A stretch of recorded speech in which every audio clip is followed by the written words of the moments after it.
एक अति सुंदर महिला ने विमान में प्रवेश किया और अपनी सीट की तलाश में नजरें घुमाई। उसने देखा कि उसकी सीट एक ऐसे व्यक्ति के बगल में है जिसके दोनों हाथ ही नहीं थे। महिला को उस अपाहिज व्यक्ति के पास बैठने में झिझक हुई। उस सुंदर महिला ने एयर होस्टेस से कहा, मैं इस सीट पर सुविधा पूर्वक यात्रा नहीं कर पाऊंगी क्योंकि साथ की सीट पर जो व्यक्ति बैठा हुआ है उसके दोनों हाथ नहीं हैं। उस सुंदर महिला ने एयर होस्टेस से सीट बदलने हेतु आग्रह किया। असहज हुई एयर होस्टेस ने पूछा, मैम, क्या आप मुझे कारण बता सकती हैं? सुंदर महिला ने जवाब दिया, मैं ऐसे लोगों को पसंद नहीं करती। मैं ऐसे व्यक्ति के पास बैठकर यात्रा नहीं कर पाऊंगी। दिखने में पढ़ी लिखी और विनम्र प्रतीत होने वाली महिला की यह बात सुनकर एयर होस्टेस अचंभित हो गई। महिला ने एक बार फिर एयर होस्टेस से जोर देकर कहा कि मैं उस सीट पर नहीं बैठ सकती, मुझे कोई दूसरी सीट दे दी जाए। एयर होस्टेस ने खाली सीट की तलाश में चारों ओर नजरें घुमाई पर कोई भी सीट खाली नहीं दिखी।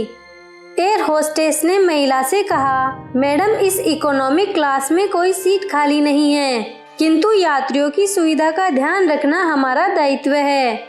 मैं विमान के कप्तान से बात करती हूँ, कृपया तब तक थोड़ा धैर्य रखें। ऐसा कहकर एयर होस्टेस कप्तान से बात करने चली गई। कुछ समय बाद लौटने के बाद उसने महिला को बताया, मैडम, आपको जो असुविधा हुई उसके लिए बहुत खेद है। पूरे विमान में केवल एक सीट खाली है और वह प्रथम श्रेणी में है। मैंने हमारी टीम से बात की है और हमने एक असाधारण निर्णय लिया है। एक यात्री को इकोनॉमिक क्लास से प्रथम श्रेणी में भेजने का कार्य हमारी कंपनी के इतिहास में पहली बार हो रहा है। सुंदर महिला अत्यंत प्रसन्न हुई। इससे पहले कि वह अपनी प्रतिक्रिया व्यक्त कर पाती और एक शब्द भी बोल पाती, एयर होस्टेस उस अपाहिज और दोनों हाथ विहीन व्यक्ति की ओर बढ़ गई और वे नम्रता पूर्वक उससे पूछा, सर, क्या आप प्रथम श्रेणी में जा सकेंगे?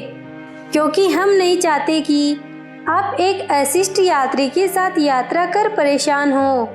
यह बात सुनकर सभी यात्रियों ने ताली बजाकर इस निर्णय का स्वागत किया। वह अति सुंदर दिखने वाली महिला तो अब शर्म से नजरें ही नहीं उठा पा रही थी। तब उस अपाहिज व्यक्ति ने खड़े होकर कहा, मैं एक भूतपूर्व सैनिक हूँ और मैंने एक ऑपरेशन के दौरान सीमा पर हुए बम विस्फोट में अपने दोनों हाथ खोए थे। सबसे पहले जब मैंने इन देवी जी की चर्चा सुनी तब मैं सोच रहा था कि मैंने भी किन लोगों की सुरक्षा के लिए अपनी जान जोखिम में डाली और अपने हाथ खोए। लेकिन जब आप सभी की प्रतिक्रिया देखी तो अब अपने आप पर गर्व महसूस हो रहा है कि मैंने अपने देश और देशवासियों के खातिर अपने दोनों हाथ खोए। और इतना कहकर वह प्रथम श्रेणी में चले गए। सुंदर महिला पूरी तरह से शर्मिंदा होकर सर झुकाए सीट पर बैठ गई।